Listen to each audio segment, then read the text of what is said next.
네, 안녕하세요.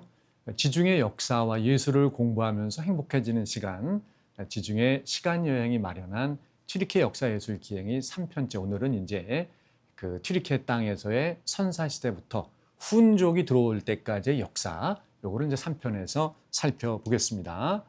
자, 돌궐 쪽, 이 돌궐이라는 것과 훈, 그러니까 우리가 학교 다닐 때 배운 역사는 이제 흉노족이라 그랬죠. 이제 흉노는 중국 측에서 기록한 이름이고 원래 이제 스스로는 훈이라고 불렀던 건데 지금도 몽골에 가면 이 이제 훈이라고 불러요. 그래서 몽골에 있는 항공사 이름도 훈에어 이런 게 있거든요. 그래서 훈인데 훈과 돌궐이 관계가 있을까요? 그렇다, 아니다. 한번 이제 생각해 보시고 오늘의 이제 순서는 그러니까 그 튀르키예 역사가 그러니까 돌궐이죠. 튀르크죠. 이 튀르크 이전의 튀르키예 역사에서 선사시대, 석기시대의 모습, 그리고 금속시대, 청동기나 철기를 쓰던 시대, 그리고 이제 페르시아가 지배를 하고 그리스가 들어오던 시대, 그리고 저 멀리 동쪽에서 이제 훈족이 쳐들어오게 되죠. 그래서 훈족이 진출한 시대까지 이번 3편에서 살펴보도록 하겠습니다. 자, 이게 이제 우리가 이 어떤 튀르키예를 공부하는 이유, 이제 튀르키예가 유라시아 대륙의 중심에 있으면서 22만 년, 20만 년 호모사피의 역사에서 중요한 네 번의 변곡점, 예술혁명, 생산혁명, 그 다음에 금속혁명, 문자혁명이라고 하는 이런 중심의 튀르키예와 그 주변 지역이 있었기 때문에 우리가 인류 역사를 공부하는 것 자체가 튀르키예 역사를 공부하는 것이 인류 역사를 공부하는 것이다. 이런 생각을 우리가 하면 되겠습니다. 38개 탐방지를 이렇게 돌면서 이제 우리가 순서대로 가게 되는데요. 오늘 자 그럼 튀르키예 땅에서 선사시대에 어떤 역사가 있었을까요? 가장 지금까지 발굴된 인류 역사상 가장 오래된 건축물 유적지가 나온 게 튀르키예 땅에 있고 이 당시는 이제 이 göbekli tepe라고 하는 데서 이 건축물이 나와요. 그래서 이때는 이 신석기 시대라 그러지만 프리포터리라는 것은 토기를 만들기 전에, 그러니까 신석기 문명이라고 하는 것은 크게 구석기 시대에는 다니면서 이렇게 뭘 이렇게 먹는 시대고 이렇게 주워 먹거나 따먹는 시대고 신석기는 계획적으로 농사를 짓는 거잖아요. 그럼 이 신석기 농사 문명 유적지에서는 반드시 동반되는 유물이 토기입니다. 토기를 만들어 쓰면서 농산물을 담아두거나 뭐 이렇게 농산물 끓여 먹거나 이렇게 해서 토기가 반드시 나오는데 그 토기 이전 시기를 프리포터리 네올리틱, 그러니까 토기를 만들기 이전의 신석기, 그러니까 석기 자체는 구석기와 달리 세련된 걸 새로 만들었는데 아직 토기를 만들기는 이전이다, 이렇게 보는 거죠. 그래서 우리가 흔히 신석기 시대 그러면 토기 시대랑 이퀄, 그러니까 등가로 보기도 하는데 반드시 그런 건 아니다. 토기를 만들기 이전에도 신석기 시대는 있었던 거다. 그 대표적인 데가 바로 이 göbekli tepe다. 이렇게 보시면 되겠습니다. 그래서 göbekli tepe 유적지가 있고 11,500년에서 10,000년 전이죠. 지금까지는 4개의 신전, ABCD 4개의 신전 유적지만 발굴이 돼 있는데 비파이 검사나 이런 걸 해보니까 훨씬 더 넓은 지역의 지하에 지금 석조 건축 유적이 남아있다. 그래서 앞으로 발굴 정도에 따라서 저 신석기 그 석조 건축물의 최초 건축 연대가 더 올라갈 수도 있다. 이런 이제 말씀을 드리고요. 지금 이제 설명해 드린 내용이죠.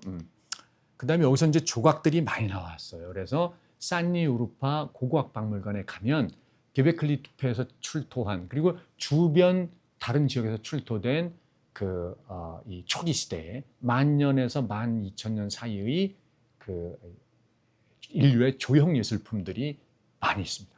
기지 놀랄 만한 것들이 있는데 나중에 이제 보여드릴게요. 그 차탈회익이 이제 바로 토기를 만들긴 시대의 신석기 농사 문명 유적지입니다. 그래서 여기 보면 이거는 포터리 네올리틱, 그리고 이제 나중에 이 후반기에 가면은 그 칼콜리틱, 그러니까 칼코라는 것은 이제 그리스 말로 다 해서 금속을 같이 쓰는, 리틱은 이제 돌이니까 해서 금속과 돌을, 석기를 같이 쓰는 시대로 돌입한 게 바로 이 차탈회의. 역시 선사시대죠. 문자 나오기 전이니까. 그렇게 해서 이 선사시대에 이제 차탈회의 유적지가 이렇게 잘 남아있고, 뒤로 건축 유적지가 잘 보이시죠? 요거는 주택 유적입니다. 주택유적. 그래서 이 차탈회익 전시관으로 들어가면은 이것은 이제 그 비너스인데 복제품이에요. 복제품 제가 여기서만 보여드리는 거고, 진품은 앙카라 아나톨리아 고국박물관에 전시관에 제가 소개시켜 드렸죠. 이제 그거는 나중에 자세히 다시 한번 가고, 이거는 사진입니다. 그래서 이 진품 유물이 어디 있는지는 저도 모르겠어요. 근데 바로 이 차탈회익 전시관에 사진으로 이걸 전시하더라고요. 이게 차탈회익에서 출토된 비너스 조각입니다. 그래서 여성의 신체적인 특징을 잘 극대화한 이런 건데, 저게 이제 뭐 어떤 뭐 섹슈얼한 에로틱한 뭐 그런 의미를 갖는 거는 아닌 것 같고요. 정확한 문자 기록은 없기 때문에 무슨 목적인지는 잘 모르겠지만, 뭔가 어떤 그 생산력이라든가 건강한 출산이라든가 이런 거를 기원하는 그런 신석기 시대의 또 선사 시대의 비너스 조각이 아닌가 이렇게 추정을 하는데, 자세하게 이제 저 내용을 우리가 공부 나중에 하도록 하고, 여기 차탈회익 유적지에서 우리가 눈여겨봐야 될 제목이 바로 이 그림이에요. 벽화. 그러니까 주택 내에 있는 벽화입니다. 여기서 어떤 그 보면은 특징적인 게 어떤 날개 달린 짐승 이 생명체가 굉장히 크죠. 그리고 그 앞에 있는 인간이 머리가 없어요. 자, 이건 무슨 맥락일까? 우리가 단순히 큰 새와 머리 없는 인간이 있다. 그럼 하나의 단순한 스토리에 불과하지만 그 저 원인은 뭐고 저걸 왜 그렸을까? 그러니까 앞뒤의 맥락을 우리가 따져 들어가면 거기 하나의 서사가 완성되잖아요. 어떤 주술적인 목표, 어떤 신화적인 의미가 담긴 것일까? 문자 이전이기 때문에 정확히 알 수는 없지만 그런 서사를 우리가 가설을 구성해 볼 수가 있겠죠. 그래서 우리가 이 그 차탈회익의 주택 벽화에서 보는 그 초기의 신석기 문명, 농사 문명 시대의 시각 예술품에서 우리가 당시의 어떤 시각 예술의 서사를, 내러티브를 우리가 한번 구성해 보도록 하겠습니다. 굉장히 많은 사람들이 있죠. 그리고 이렇게 큰 생명체들은 굉장히 크게 하고, 그 다음에 이제 동물은 크게 그리고 사람은 작게 그리는 이런 모습들. 이것이가 이제 이렇게 보면 또 이게 뭐 동물하고 모습을 테리안트로프식으로 해서 합쳐놓은 것 같기도 하고, 예술 이제 나중에 자세히 한번 살펴보겠습니다. 자, 이게 이제 제가 여기서 이것만 보여드린 이게 차탈회익의 주택의 복원 모습이에요. 주택 입구가 보이나요? 옥상은 보이는데 주택 입구가 안 보여요. 이게 무슨 사연일까요? 나중에 자세히 살펴드리고, 퀘베클리테페가 신전타운이라면 위에 보는 게 차탈회익은 주거타운이다. 이렇게 보시면 되겠습니다. 서울시의 뉴타운은 뭐죠? 그 종류는 다른 거지만, 그래서 이 튀르키예 선사시대의 퀘베클리테페는 신전타운, 차탈회익은 주거타운. 여기까지만 일단 보시면 되겠습니다. 이제 금속시대로 넘어가게 되면, 이제 금속시대에 보면은 그러는 것처럼 하티 또는 후르리아 이런 식의 이제 그 청동기 시대의 문명이 나오고, 우리 형님들 많이 들어보셨겠지만 미타니 왕국이라는 게 있어요. 이 미타니가 바로 후르리아 바운더리가 되겠습니다. 그래서 여기가 미타니 왕국이 우리가 저 후르리아의 지역이 있다 이렇게 보시면 되고, 이거는 다 인도 유럽 어족도 아니고 셈 어족도 아니에요. 그래서 오늘날에는 사라진 그러한 세력입니다. 정확히 알 수는 없는데, 일반적으로 이제 우리가 여기서 인도 유럽 어족 얘기가 나왔으니까 일반적인 오해가 있을 수 있는데, 저거는 인도 유럽어라고 하는 어느 하나를 쓴 민족이 있었던 얘기가 아니에요. 이거는 하나의 민족이 아니고, 마치 우리가 알타이 어족 그러면 튀르키예도 있고 한국도 있고 뭐 몽골도 있고 다양한 민족이 있듯, 인도 유럽 어족도 하나의 민족이 아닌 여러 민족이 공통의 조상 언어로 쓰던 거다. 이렇게 생각을 하시면 되고, 그 인도 유럽 어족에 아리아인이 있었다고 하는 거, 이것은 19세기 말 20세기 특히 히틀러 시대에 만들어낸 서구 백인 우월주의의 산물이다. 그러니까 인도 유럽 어족에 아리아 인종이라고 하는 뭐가 있었구나. 전혀 그런 게 아니다라고 하는 허구의 개념이다. 이거 우리가 기억해 넘어가고, 셈 어족도 마찬가지예요. 셈 어족 이퀄 셈족이 아니에요. 셈 어족에는 뭐 예를 들어서 아람어라든가 아랍어, 이스라엘 히브리어, 그 원래부터 있던 하므라비 법정 같은 걸 만들던 아카더, 이런 다양한 언어들이 다 그냥 셈 어족이라고 들어가고, 그거를 구사하는 셈족이라고 하는 하나의 민족이 있던 게 아니다. 셈족에 다양한 민족 구성원이 있는 거다. 이렇게 이제 우리가 공부를 하시면 되고, 셈이라는 이름은 이제 18세기 독일의 학자가 노아의 아들 셈에서 저걸 따온 거예요. 왜냐하면 유대인이나 아랍인이나 구약을 신봉하면서 공통 조상으로 아브라함까지를 공통 조상으로 보기 때문에 그래서 그 앞선 시대 아브라함의 앞선 시대인 노아의 아들 셈 이름에서 세모족이라는 걸 따왔다. 셈족을 따왔다. 이렇게 이제 참고해서 공부를 하시면 되고 이제 철기 시대로 넘어오게 되는데 바로 이게 이제 인도 유럽어족 히타이트인들부터 그러니까 히타이트어부터가 오늘날까지 남아있는 인도 유럽어족에 포함이 되는 거예요. 그러니까 이 앞선 시대까지는 사라진 민족의 정체를 알 수가 없고 히타이트 때부터가 바로 인도 유럽어족에 포함이 되는 거다. 이렇게 보시면 되고 BC 18세기경에 히타이트 제국이 성립이 되고 그 다음에 이집트랑 남쪽의 이집트랑 갈등을 빚으면서 전쟁하던 BC 14세기, 13세기가 히타이트 제국의 절정에 발전하던 시기다 이렇게 보시면 되겠습니다. 가투사 문명이 적지 있고 그 다음에 이제 북으로부터 우크라이나 지역으로서 내려온 그 말 사육해서 말 기법이랑 그 철제 바퀴랑 만들어 가지고 강력한 전차를 만들어 쓰던 그 나라가 바로 히타이트다 이렇게 보시면 되겠습니다. 철기 시대에. 자, 그래서 이제 금속 시대를 지나고 튀르키예 역사가 페르시아와 그리스인들의 시대로 넘어가게 됩니다. 요것이가 이제 BC 9세기부터 그러니까 BC 1200년대가 동지주행 연안의 대변혁의 시기예요. 저때 그리스는 이제 미케네 문명이었고 이쪽 튀르키예 땅은 이 히타이트 문명이었잖아요. 이런 것이 BC 1200년대 어느 시기에 일거에 다 무너져요. Sea Peoples라 영어로 Sea Peoples라고 하는 어떤 이런 우리말로 해양 민족이 되겠죠. 이 해양 민족이라고 하는 정체불명의 민족이 쳐내려와서 그리스 지역과 오늘날 튀르키예 지역을 초토화시킵니다. 그러면서 그때까지 있던 문명이 무너져요. 이집트까지도 쳐들어갔는데 이집트에서는 람세스 3세 때 이걸 운 좋게 막아냈습니다. 그래서 이집트는 정복을 안 당하고 그 뒤로도 계속 BC 12세기 이후도 문명상을 남겼고 이 그리스 지역과 튀르키예 지역은 BC 12세기, 11세기, 10세기 기형에 초토화되면서 유적이나 유물들이 오늘날까지 남아 전해지는 게 거의 없어요. 거의. 예.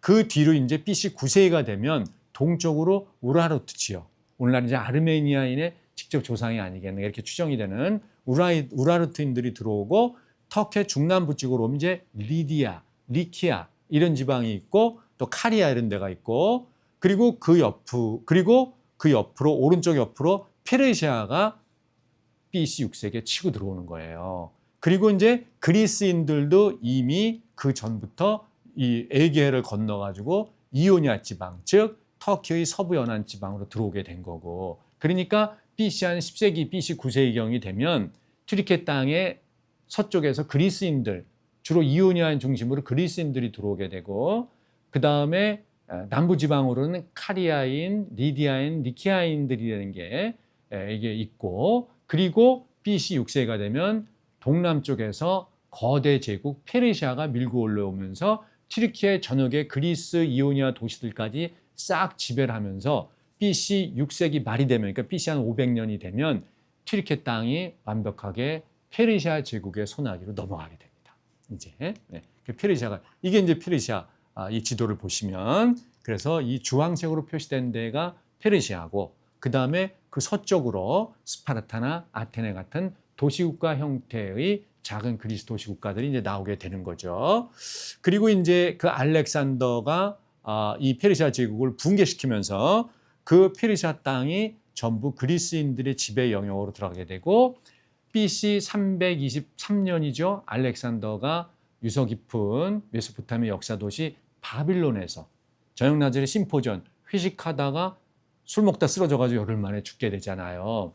그 알렉산더가 죽은 BC 323년 이후로 이 거대한 제국은 알렉산더를 따르던 부하 장군들에 의해서 이렇게 여러 개로 쪼개지게 돼요. 그렇게 해서 이 튀르키예 땅도 이렇게 해서 다양한 그리스인들이 지배하는 지역으로 이렇게 튀르키예 역사가 이게 분리하게 되죠. 그리고 그 그리스 권역의 도시들을 로마가 BC 2세기, BC 1세기가 되면 싹 로마가 점령을 하게 됩니다. 그래서 BC 1세기 말이 되면 BC 31년 악티움 해전이라는 데서 이 클레오파트라 그러니까 그리스의 마지막 왕조죠. 이집트에 있던 프텔마이스 왕조. 이것과 안토니우스의 그 연합 함대를 로마의 옥타비아누스 군대가 아그리파 그 옥타비아누스 군대가 물리치면서 BC 31년이 되면 그리스 문명권이 완벽하게 사라지고 멸망을 하게 됩니다. 그러면서 지중해 권역 전체가 로마의 손아귀로 들어가게 되고 당연히 튀르키예도 로마로 들어가는데 요거는 로마 영토가 가장 컸을 때인 BC 2세기 초반 하드리아누스 황제 때, 그러니까 120년, 130년 무렵의 로마의 영토예요. 그래서 오늘날의 스코틀랜드 국경이죠. 여기 보시면 요 붉은색 이 선이 보이시죠? 이래서 잉글랜드 전체와 라인 강변을 해가지고 이쪽 그 독일 남부 지역과 프랑스에서 북아프리카 전역으로 해서 이집트, 메소포타미아 쪽하고 우리의 공부하는 이 튀르키예 지역은 다 뭐다? 로마 제국의 영역으로 들어간 거죠. 그렇게 해서 395년에 테오도시우스가 황제가 죽으면서 동서로마가 분리가 될 때 튀르키예 땅은 어디로 들어가요? 동로마로 소속이 되게 되고 이제 이때에 누가 나타나느냐? 바로 저 먼 동쪽에서 훈족이 나타나게 되는 거예요. 그 훈족의 기원이 어떻게 되느냐? 훈이라고 하는 흉노라는 이름이 중국 역사책에 나타나기 시작하는 것은 춘추 시대부터 나타나요. 그래서 춘추 좌시전에 보면 산융, 적 이런 이름이 나타나. 아직까지 흉노 이름이 안 나와요. 그러니까 중국 북방 지역에 있는 이민족을 중국 민족은 당시에 산융 혹은 적이라고 불렀던 거예요.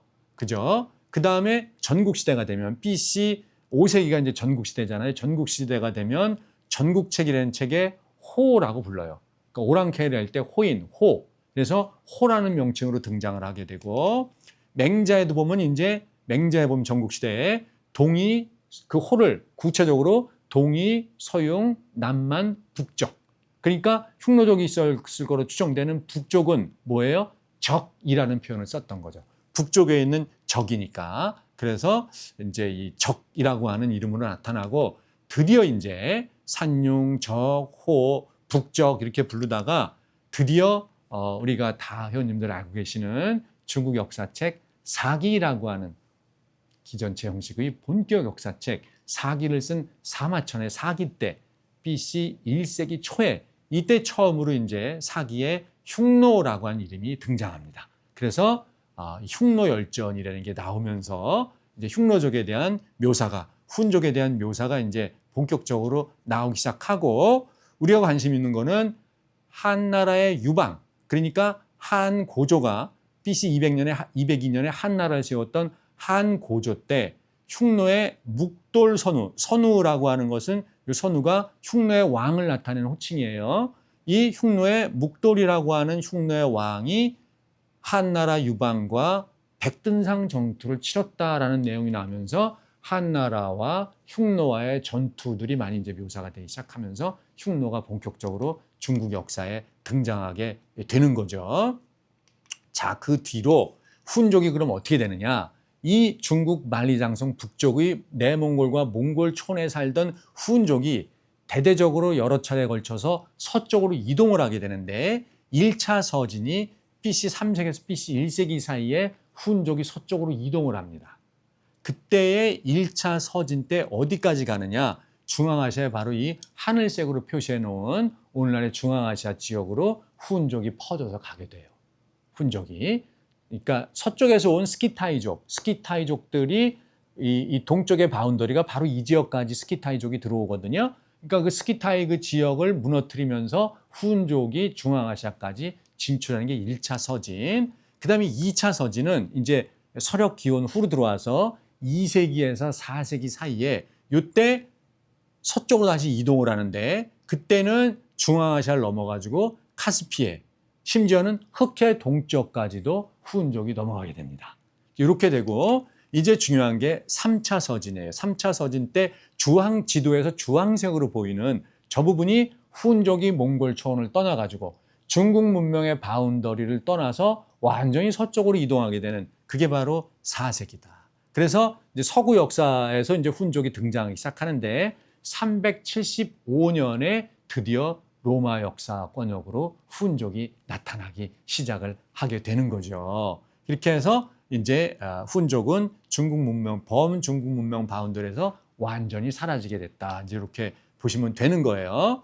이 당시, 그러니까 375년 훈족이 저 흑해 권역에 나타날 때, 그때의 이 흑해 연안에는 게르만족들이 살고 있었는데, 바로 이 게르만족이 여기 노란색으로 보이시죠? 여기 그러니까는 오늘날 우크라이나 러우 전쟁 터져 우크라이나 있잖아요. 저 우크라이나 서쪽 지역에 살고 있던 게르만족을 동고트족, 그리고 서쪽에 사는 거를 서고트족, 그리고 뭐 게피드족 뭐 있어요. 그리고 그 서쪽으로는 반달족, 이런 게르만의 부족들이 살았던 거예요. 그러니까 게르만족은 저 우크라이나 흑해연안부터 저쪽 맨 끝, 그러니까 독일까지를 게르만족이 이렇게 널리 퍼져 살게 되는데, 그 맨 동쪽 끝이 고트족, 그것도 동고트, 서고트, 반달, 게피드, 이런 이제 부족들이 살았던 거고, 거기를 훈족이 쳐들어간 거예요. 그래서 374년에 동고트 왕 아르마나릭을 죽입니다.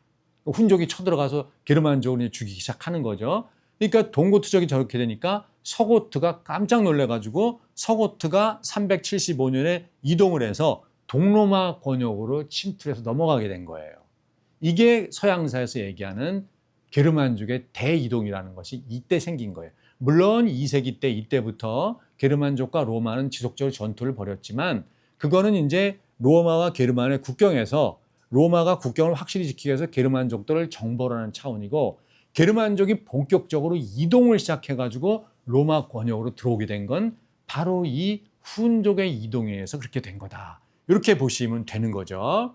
그렇게 해서 이제 알란족이니 뭐 고트족이 이러한 훈족이 자신이 복속시킨 민족을 데리고 본격적으로 이제 동로마 권역, 서로마 권역으로 쳐들어가게 되고, 또 훈족에 쫓긴 게르만족들이 또 로마 권역으로 쳐들어가서 동서로마 공이 모두 다 대혼란에 빠지게 된다. 이것이 378년, 381년 이후로 로마 제국의 상황이다. 훈족에서부터 비롯되는 거죠. 그래서 이제 5세기로 넘어가면 402년에 서로마의 장군인, 게르만 출신의 서로마 장군인 스틸리코, 이게 그때 이제 이 고트족이 쳐들어오니까 이 서고트족을 막기 위해서 그 배후에 쫓아 들어오는 훈족하고 가까이에 있는 서고트족을 물리치기 위해서 그 뒤로 쫓아 들어오고 있는 훈족하고 제의를 해가지고 간신히 이제 서로마 제국이 이 서고트족을 내쫓는 뭐 이런 일이 벌어져요. 이 무렵에 이제 그 유명한 훈족의 아틸라 제국이 쓰는 거예요. 그 수도가 오늘날 헝가리 초원지대 어딘가로 추정이 되는데, 목조 건축이나 이런 걸 남기기 때문에 석조 유적이 없어서 정확히 어느 지역인지 특정은 못해요. 근데 이제 헝가리 초원 어딘가로 추정되는 그 지역에 아틸라가 수도를 삼고 아틸라 제국을 형성하는 게 바로 434년입니다. 원래 이제 아틸라의 아버지 때에 이제 4명의 형제들이 있었는데, 거기서 뭐 죽고 어떻게 권력 다툼을 하다가 이제 아틸라 때에 문주쿠의 아들인 아틸라 때에 대제국이 형성되는데, 그 바운더리가 바로 카스피해부터 독일까지 이 게르만족을 수하에 두는 이러한 어떤 대아틸라 제국이 형성이 됐다. 이렇게 보시면 되는데, 무려 45개의 부족이 있고 각 부족은 고유의 언어와 종교와 가치, 문화, 풍속을 그대로 유지하면서 아틸라에 충성만 하면 되는 이러한 연합체 성격의 제국이 아틸라 제국이었다. 이렇게 되고, 이제 게르만족의 일파인 부르곤트족이 자꾸 이제 훈족에 피해가지고 서로마 제국으로 넘어오게 되니까 서로마의 아에티오스 장군이 437년에 훈족에 요청을 합니다.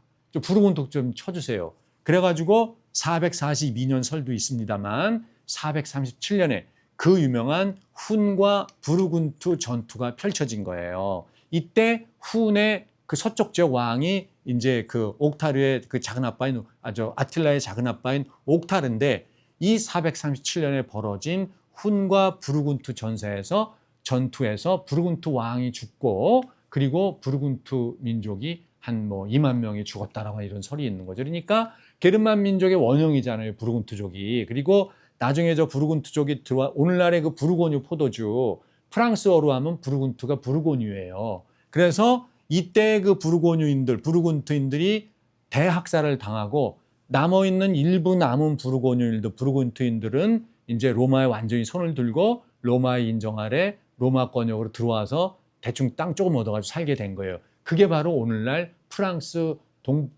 동부에 있는 부르고뉴 지방이에요. 이게 부르군투입니다. 그게. 그렇게 해서 이제 이 부르군투는 그래서 이게 독일의 12세기에 나온 독일의 기사 문학의 대표적인 거죠. 니벨룽겐의 노래.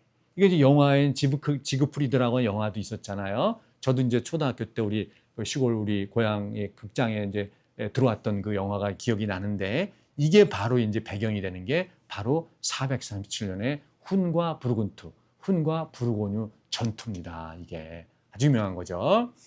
나중에 이제 그 뒤로 호노리아, 그러니까 서로마 제국의 공주예요. 이 호노리아가 있는데 이 호노리아가 이제 이게 좋아하는 남자가 있었는데 서로마 제국에서는 당시 세력이 기우니까 이 공주인 호노리아를 정략 결혼시켜서 그래서 이제 로마의 국력을 좀 세게 하려고 그러니까 이게 이제 말을 안 들어가지고 그 호노리아의 연애 상대던 남자는 죽이고 호노리아는 이제 서로마에서 동로마 제국 콘스탄티노플 이제 일종의 유배를 보내게 돼요.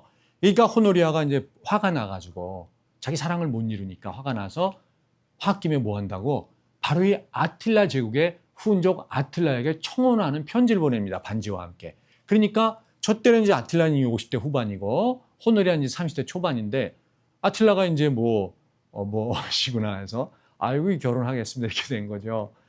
그러니까 이제 그때 아틸라가 서로마의 황녀가 공주가 나에게 청혼을 했기 때문에 내가 서로마를 다스려야 된다. 서로만 나한테 제국 땅의 반을 달라. 막 이렇게 요구를 하게 된 거예요. 그래서 이 훈이 다이렉트로 이제 서로마를 쳐들어오게 돼요. 그래서 450년에 호노리아한테 청혼을 받고 451년에 오늘날 프랑스 땅 샹파뉴 지역, 샴페인 포도주가 이제 프랑스 말로 하면 샹파뉴잖아요. 그쪽으로 이제 쳐들러 갔는데 거기에 카탈라우눔 전투에서 뭐 성과가 없었어요. 이 아틸라. 그래서 그냥 철군을 합니다. 철군했다가 그 이듬해에 452년에 아주 서로마를 끝장내자해서 수도인 라벤나로다가 다이렉트로 쳐들어가는데 이때 교황이 나서가지고 아틸라를 만나가지고 좀 물러가 달라. 그래서 아틸라가 교황의 요청을 받아들여서 철군을 해요. 왜냐하면 아틸라 자체가 기독교도는 아니었지만 아틸라가 다스리는 제국 내에 많은 그 게르만 부족이나 이럴 때 기독교화된 그 제국 내에 신화 국가들이 많았기 때문에 교황의 요청이나 이런 거를 무시하기는 좀 쉽지가 않았죠. 뭐 장례를 모색을 위해서라도. 그래서 아틸라가 일단 그러면 교황의 요청을 받아서 철군을 하고 철군해서 뭐를 했냐 하면은 나이 60살에 세장갈 듭니다. 그리고 세장 거든 아침에 시체로 발견됐어요. 이게 참 늦장가 함부로 가면 안 되겠어요.